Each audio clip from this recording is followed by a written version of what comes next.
a second. Kristyn, good morning to you. Good morning. Thanks for having me. You're welcome. You're welcome. And which part of Texas are you in? I'm in Burleson, Texas, which is just south of Fort Worth. Oh my, that's always the joke between New Mexicans and Texas. How do you say that again? Fort Worth? Oh, Fort Worth. Okay. See, I was hearing something completely different. I don't know. I don't know if I say it right or not. No, you say it like a Texan. You say it like a Texan. You're fine. That's what we tell that Texans can discriminate outsiders based on how they pronounce local town names, because yes, that's true. They know if you're from there or not. Oh yeah. We've got several of those that have very distinct pronunciations. Mm-hmm. You're not from around here, are you? Yeah, exactly. All right, let me try to get this on Facebook Live here and see what we can do. And cross your fingers on that. Let's see what happens here. Okay, that is not going to work this morning, so I'm going to abandon that because I'm not going to worry about it. We'll do it later. We'll just do it. We just got a video recording of this right now, and then I'll post it up later. I don't want to deal too much. So, okay, that's the technical stuff out of the way. Well, Kristyn, good morning and welcome. And you're going to be coming here through to Socorro on July 22nd. So I just wanted a chance to talk with you and let our fans know more about who you are. And now I read Alan Mercer did a great blog on you, Rising Star in Western Swing. Yeah. And I want to thank Alan for doing that because it helped me with my homework. So thank you, Alan. Oh, great. So he said that you first you come from a non-musical family. Your family wasn't in music. Yeah, that's correct. Nobody in my family plays music, so I didn't grow up around it. I didn't grow up thinking I would become a musician or a singer. In fact, quite the opposite. I have always been super introverted, the shyest kid in the room. So it was not an ambition of mine to become a stage performer. But so that all kind of happened when I was 14. Prior to that, I was just into horses and 4-H and all that kind of stuff. But yeah, when I was 14, because I was into horses, I was watching old Western movies. And I guess I've always had kind of an old soul because I'm drawn to the more vintage sounds. I like the older movies. So I really fell in love with the music I was hearing, that sound, that style of the cowboy songs. And I had grown up listening to classic country. Still love that stuff. My dad always listened to that. But that was really the only music I had been exposed to. My parents weren't just like avid music lovers. We didn't go to live concerts or anything like that. Yeah. So yeah, it was just, but that's what inspired me to want to pick up a guitar and play it, was just hearing those cowboy songs. And I started with a little book of guitar chords, a Hal Leonard book that, gave some chords for some cowboy songs. Yeah. Yeah. That's wonderful. That's really courageous as an introvert. I mean, I find that, introversion and being drawn into art, you're drawn into it sometimes for that more personal reason, but it's a very public thing. And then you sought out different groups in Texas to get involved with, and that's how you met Devin and some of the other people that you currently play with, correct? Yeah, for sure. So you're right. Being an introvert, like when I started playing, even then it was just, I wanted to do it for fun. Like I still wasn't imagining myself on stage. And so I would go shut myself in my room and practice my guitar for hours. And then I would sing only when I was by myself or in the barn or way out in the pasture with horses. That went on for a while. And finally I got talked into doing an open mic. They were having this chuck wagon event in McKinney where I grew up, and did the open mic. I had taught myself to yodel, and a girl there heard me, singing the style I was singing. And she said, you need to go get involved with the Cowtown Opry in Fort Worth. They do this kind of music. And that's Devin heads up the Cowtown Opry. If you're not familiar with it, it's a nonprofit organization that plays a free show to the public every Sunday afternoon in the Fort Worth Stockyards. And, anybody can join. It gives an opportunity for people to learn music and have a chance to perform, specifically Western and Western swing music. So yeah, Devin was the leader of that. Yeah. And so I went down there, decided to check it out because I had, gotten really passionate about playing music, even if I wasn't super excited about the idea of getting up in front of people. And yeah, that's where I met Devin and got inspired all over again by her, and some of the other musicians in the group just made me want to become a better guitar player. So yeah, that gave me a lot of opportunities. That's fantastic. I really, that's one of the things I admire about you is that cowgirl spirit to take it on, to learn it, to do your best, and your own self-motivation, your own self-drive to do that, even the challenge to overcome your introversion, on a public. I'm an introvert by nature, and it's a challenge. Same thing for you. What's that? Well, that's why I respect it, because like I said, I realized as a young man, like I said, if I'm going to be an introvert, this is going to really isolate me. And I really enjoy meeting people, so it's kind of an odd thing there, but so that's neat. So Fort Worth over there with Devin, and you said it was the Cowtown Opry group. Did I get that correct? Yes, you did. All right. I'm looking at you and I'm not taking notes, which is probably not a good thing. Keep me on the ball. All right. Now your mom and your dad, they still there in Fort Worth, or where are your mom and dad at? They're in the general area. Yeah. In the general area. And I liked what you said about your dad taking care of the animals while you were gallivanting around with your guitar. Yes. Yeah. So, of course, for a little while, at least one of my parents would travel with me when I was younger, but then sorry, I'm getting a phone call. You're okay. Is it okay? Is it still going? All right. I still hear you. Okay. And yeah, then I started getting really busy and traveling a lot. And yeah, my dad did a lot of animal feeding for me because, of course, I still kept my horses. I still have them now.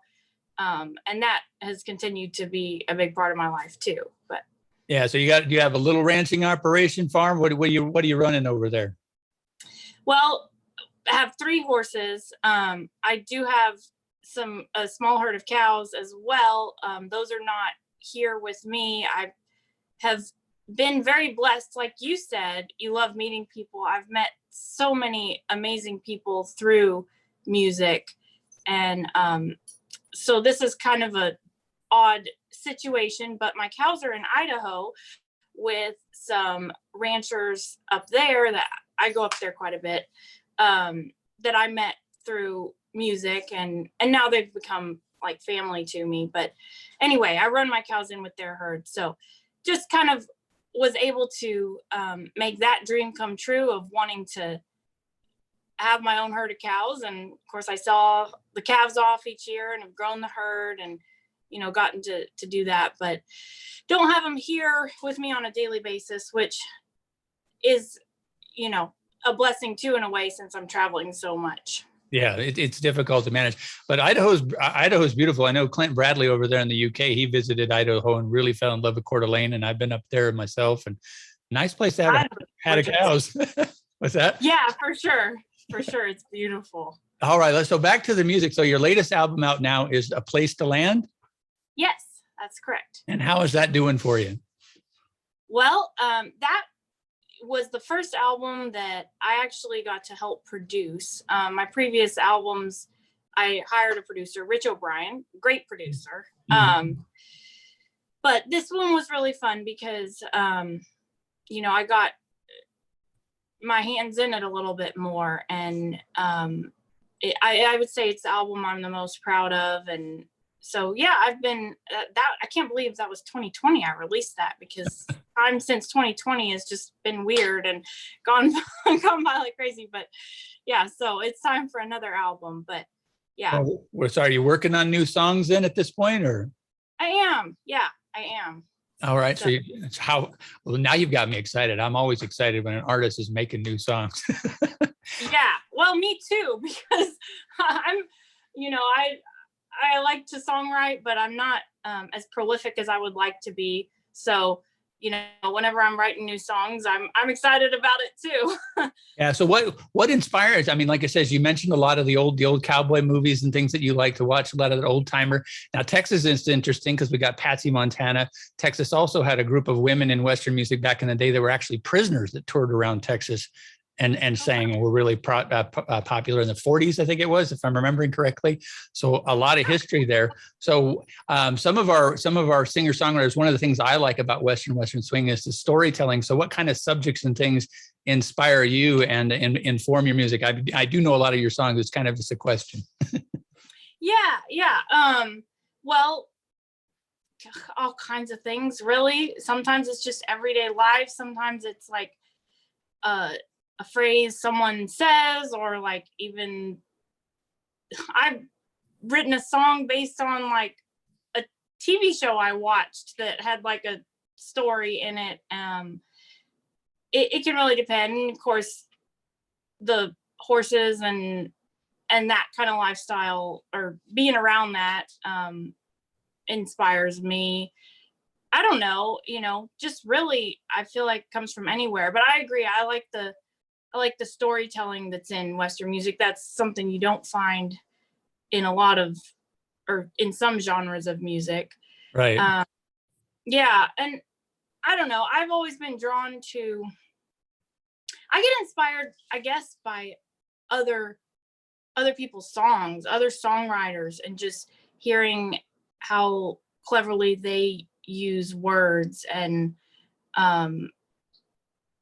how they put their songs together. So sometimes I'll just be on a kick of like listening to a bunch of different people and their songwriting. Sometimes it's not in the Western genre at all, but just hearing how other people put songs together, and that inspires me to write a song. So yeah, there are a lot of different sources. They don't have to be in the Western genre, but the wordsmithing, looking at how people arrange the word choice and the syntax, the word choice and the order of their words is a lot of fun. And I ask you a question. Now, I know Doug, when he's out ferrying, Doug Figg's one of my friends here in Lemitar.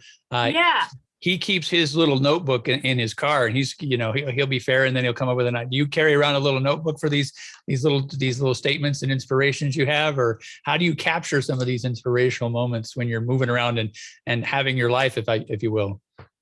I definitely do write stuff down as I go. I mean, mine tend to be like writing them into my phone or making a little recording.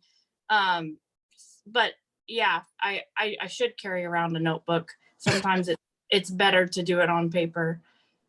Yeah. I don't know. I'm like you. I don't always do it on paper, and sometimes I forget and come back. It's an interesting thing how artists do it, because inspiration is like a cloud. It's there, and then it evaporates quickly. Yes.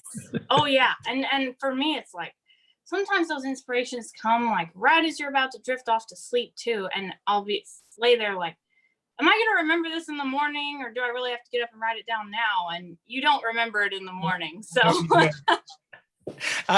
no, you don't. I've had that several times. So yeah. Thanks for sharing that. All right. So Place to Land, you got a couple of Wrangler Awards on that, and you're working on a new album right now. That's pretty exciting. And I understand your friend Sally Finley taught you how to make homemade cheddar cheese. Oh yeah, Sally Fincher. Yeah, that's been a new little fun venture. Yeah, got into that just a couple months ago. Just something different. Sounds like fun. Is it a hard process, or is it something easy to learn? Is it something someone should try? There is a learning curve for sure. Okay. There's a lot of steps to it, but once you've done it a couple of times, it's really pretty easy. So yeah, it's just that initial learning curve. It like seems overwhelming, but then once you do it a couple of times, it's really not a big deal. But then you have to have a lot of patience, because you have to wait for the cheese to age. Aging, time. So you started at 14. The guitar called your name. You played in a lot of places where people weren't listening because you're an introvert, and it kind of got your skill. Now I understand at one point, you won a yodeling contest early on. That got you a lot of notice. You're with the Cowtown Opry in Fort Worth. If people want to see you regularly over there, they might catch you in that venue. You're doing a lot of tours right now. You've got a lot of events going on. You're coming to Socorro. Let's see what else. What else can I think of here? So, wow, I'm really looking forward to. I've heard now a lot of people now. Jim Jones introduced me and suggested I get in touch with you. Doug Figs tells me you're a real powerhouse over here, and you get a lot of acclaim from your performances and a lot of energy in that. So looking forward to hearing you and having you perform in Socorro. Thank you. I'm just, I like I said, and I'm looking forward to your next album, and I'm glad you picked Western Swing. I mean, there's, differences, but similarities between those two. And are you a big Bob Wills fan? Huge Bob Wills fan. Yes. You will hear Bob Wills songs in just about every show I do. So that's been a big influence for sure. And like you said, Western and Western Swing do have their differences, and I like to mix up. I mean, I do both. And sometimes I mix them in, like I make a Western song or a song that, the lyrics are Western content, and then make it kind of swing. But then, I also like the traditional Western swing songs and some of the more traditional cowboy songs too. Yeah. You've got a really good selection between your albums, and I really enjoy. And I love the one that you did with Devin. That's what Cowgirl Friends are for. Yeah, that was written by Junie Fisher. Was that Junie Fisher that wrote that? Thank you. Yeah. So that one is so fun. Yeah, I would love to see that one, but I'm not going to see it this time because you're traveling solo. But that one always has a lot of fun, on it. So really enjoy it. And Diesel and Dust, I think, is another one. And of course, I'm playing Wandering Star right now. I really love that one by Marvin Lee from Paint Your Wagon, but you do an amazing job of it. So really excited about it. Thank you. What is your favorite song right now? Your current favorite song of yours? Of mine. Sometimes it changes by the day, but I would say my favorite song I've written is the Mule song. Or it might be Place to Land, but those are just both, I had a lot of fun with them, and I enjoy performing them too. So, yeah. Yeah. I think the fun is an important part, because if you're having fun, the audience is going to have fun naturally. Oh yeah. That is 100% true. Yeah, exactly. And I like that. Even birds need a place to land. That's pretty good. Well, let's see. So we know that you're Fort Worth. Your parents are from around there. You've got some cattle up in Idaho that you run. You've got 3 horses. You're busy touring right now. What's the next stop that where you're going to be performing at next?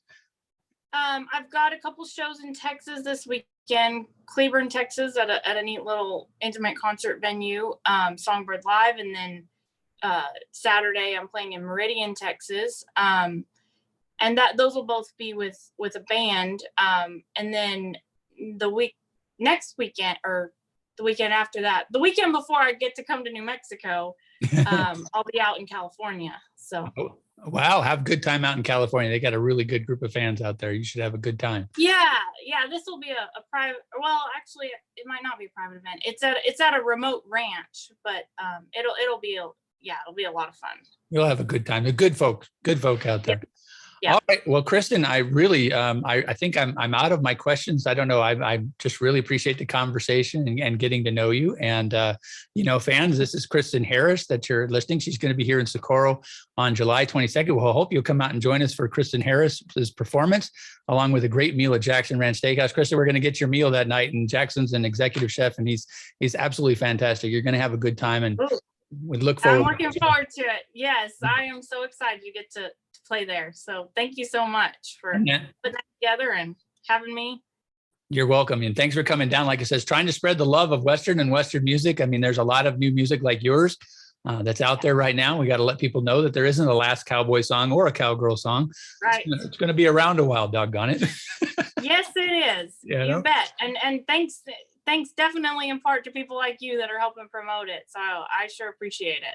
You're welcome. And thanks for being some great music I can share with my listeners. I really appreciate it. Well, I'll try to keep doing that. Please do. We're looking forward to the next album, and if you've got to do it inside the outhouse or the barn and record it where you're nice and isolated, I completely understand. Yes. It's amazing. It's amazing in art because the poetic muse is often, very loud with an introvert, but the need to share it requires you to challenge yourself. It does. It has forced me to get, outside my comfort zone, but that's not always a bad thing. It's how you grow. So. Well, you've done amazing. Like I said, Texas is one of the biggest country music markets in the nation in Texas. And to get the accolades that you've gotten and received already, including being IWMA current reigning, as they say, Female Performer of the Year. I mean, that's really an accomplishment in Texas because there's a lot of competition out there. And to draw the attention that you've drawn and to get the accolades you've got, just a congratulations out to you, because that just says what a stellar performer you are and how much you give to your audience, because the awards and accolades we get are the response of our audience and our fans. And, congratulations. That's a lot to be proud of. Well, thank you. I've been very, very honored because like you said, there's so many other people out there that are incredible and would be very deserving of all these awards as well. So thank you so much. All right, Kristyn. Well, I am going to let you go enjoy your morning or get your work done, whichever it is. And thanks again for joining me today. I really appreciate it. Absolutely. Thank you. All right. Have a great day, folks. We're going to be putting this up on Facebook as soon as we're done here. And for you all on our live listeners, we appreciate you listening on the radio. We're going to play Michael Murphy. Spanish is the love song. Kristyn, have a great day. We'll talk to you again soon. You too. Bye-bye. Bye.